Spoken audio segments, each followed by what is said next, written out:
Hello, happy Friday. I feel so much better today. My energy is completely different. I was actually able to sleep last night.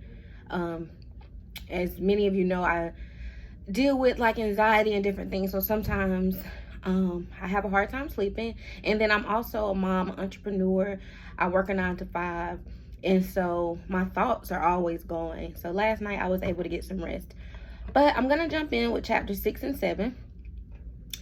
So I wanted all chapters uploaded by this week, but I didn't complete it, but I did get half of the book uploaded, or I guess after today, at least half of it will be uploaded. And then by next week, we'll have the complete story. So today we're going to do 6 and 7 because 7 is very short. And we're just going to jump into chapter 6, which is titled The Ugly Lonely Monster. And when I wrote this, it was focused on and thinking about depression and how depression is just like a monster and can make us feel so lonely. So this is going to be basically coming from Parker, the main character's point of view. And then in chapter 7, we jump back to Paloma and she tells a little bit more of her life. So let's get started. This is again chapter 6, The Ugly Lonely Monster. This is Parker's journal entry. My alarm goes off at 5:30 a.m. as normal. What is not normal is an overwhelming feeling of sadness. I drug myself out of bed to brew a cup of coffee. I knew today she was showing her ugly face. I dealt with depression off and on throughout my life. From what I've been told, my mom dealt with this monster as well, eventually taking her own life. We never talked much about her or her untimely death. She spent the last days of her life highly medicated, reading in the family library. We never learned how to deal with her death or any other traumatic experiences. Our family did not believe in therapy, taking our problems to the Lord in prayer. As my coffee finished brewing, I grabbed a neon pink mug with the words "Girl Boss" written in gold glitter. Somehow I hoped this would help to brighten my day, but it didn't. As I enjoyed having in a cup, I listened to the news in the background. There was an overturned city bus on my usual route to work, causing even more of a delay than normal. I thought, of course, this is just what I need. I slowly made my way to the shower. As the steaming water ran over my body, down my back to my legs and feet, I began to cry. It started slow as I sniffled and tried to unsuccessfully refrain from a hysterically loud outburst. As I began to panic, I slowed my breathing. I started to think of my favorite place in the world, a beach. I continued breathing in slowly through my nose and releasing it through my mouth. After what seemed like an eternity, I was able to calm myself. I placed 2 phone calls, one to the office letting Kim know I would be a few hours late this morning, but to assure Dr. Stanford the audit would be complete on time as promised. The second call was to my brother, Paris. He was completing freelance work in Atlanta on a huge movie being filmed there. I was hoping to catch him before he made it to set. He was always great at helping me to pinpoint the root of my sadness. Unlike the rest of the Grayce family, Paris was so into therapy and healing. I guess it's a West Coast thing. We agreed to meet at the Flying Biscuit, one of our favorite brunch spots. I pulled my hair back into a ponytail. As I touched my face, I noticed my normally glowing skin appeared pale and tired. I used the tinted moisturizer the beauty blogger I saw on YouTube swore by it, and I had been a fan of it for a couple of years. I applied Fenty concealer to my bags, MAC lip gloss to my lips, and a little mascara to my eyes. I didn't have the strength to do much else. I walked over to my huge, fully stocked closet with enough labels to impress Anna Wintour. It was Friday, so we were allowed to dress down in the office. I grabbed a pair of jeans, a white Gucci shirt, and nude strappy sandals to match. Simple and chic. I reached for a pair of Chanel shades, my purse, and headed out the door. I made it to the restaurant first and was seated. Paris came in shortly after. Sheesh. Sis, what's up with you? You look like you've been crying all night. I have. I guess I should have used more concealer, I mumbled, feeling a little embarrassed. Check you out, Mr. Hollywood. I changed the subject. He was sporting the latest Yeezy fashion with the shoes to match. You know, the newest trend for the rich was to look poor. Yeah, weird, I know, but I never questioned his style choices. If anyone knew, he knew. So what's going on with you? I know you said you are sad. I told you therapy would be great for you to start unpacking these feelings. Kendrick has a baby on the way, I blurted out. Really? Did you already know, I asked? Hey, listen, man, Kendrick is my boy. And you're wrong. He doesn't know if the baby is his yet. Plus, you were doing your own thing and dodging him from what he tells me. Yeah, I know, but still, it doesn't give him the right to go and make a baby on me. Or does it? Look, it was probably just some thought who tricked him. He knows how you feel about him, and he would never jeopardize the relationship or whatever you guys have going on. He has so much on his plate with his company growing like wildfire. The ladies have definitely taken notice, even more than before. I suggest if you want something serious with Kendrick, you get your act together and let him know. You aren't just some young schoolgirl anymore. Yes, you guys are still young, but old enough to know what you want next. Now you've gotten over the hard part. Dad loves him. You just have to do your part. Paris was right, as I knew he would be, I thought. I wasn't some 17-year-old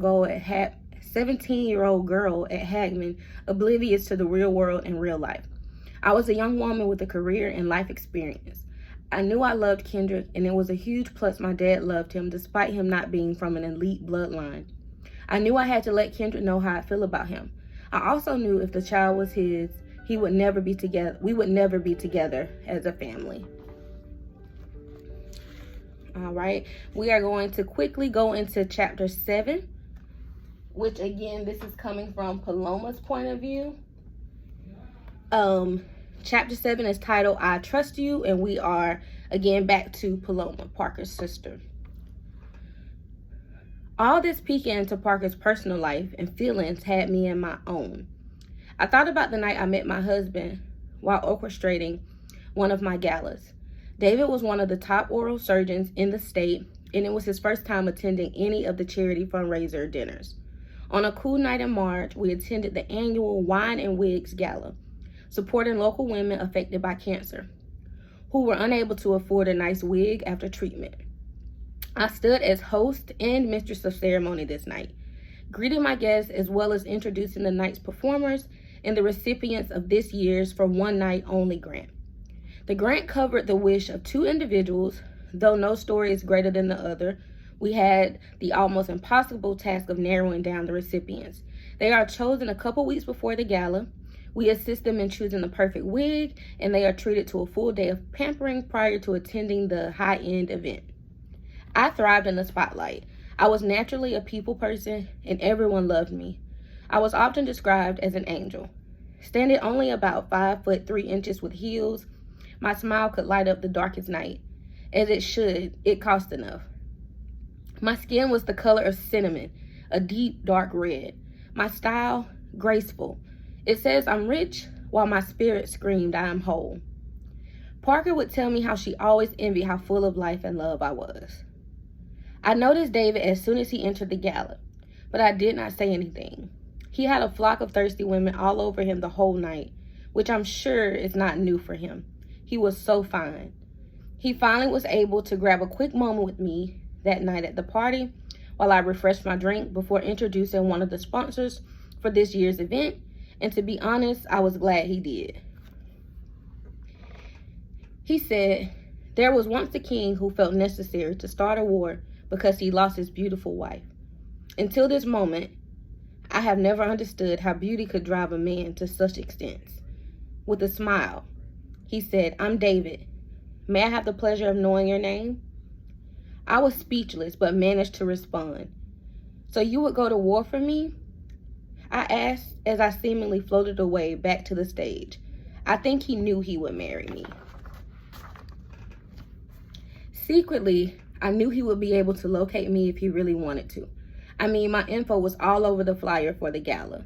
I just didn't think he ever would until he showed up at a local flower shop while I was browsing for fresh flowers to use at an upcoming wedding.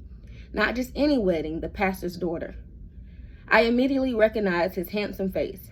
How did you find me? I asked with a smile. My assistant had given him my location. Lennox saw the chemistry at the gala and grilled me as to why I didn't give the handsome surgeon the time of day. My reply was simple.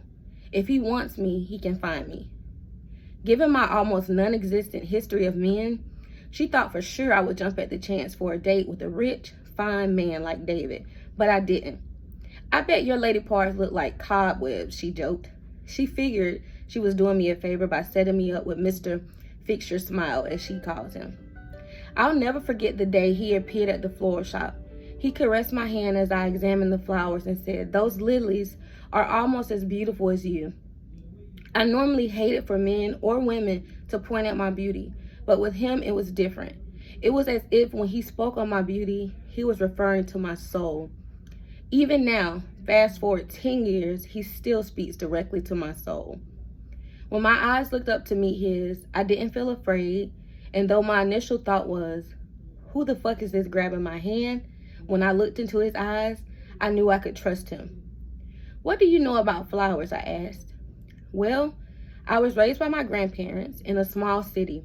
We had a farm, a garden, and raised chickens. It instilled many values into me. I believe it is what pushed me to be the man I am today. I can appreciate the small, simple things, but I also have an adventurous side, and I welcome the unknown," he answered. I was so impressed by him. He himself was a gorgeous man. He was tall, well-dressed, smelled amazing, and outside of his money, he appeared to be able to offer me something no one else could: balance. We spent the remainder of the day together having lunch and walking in the park.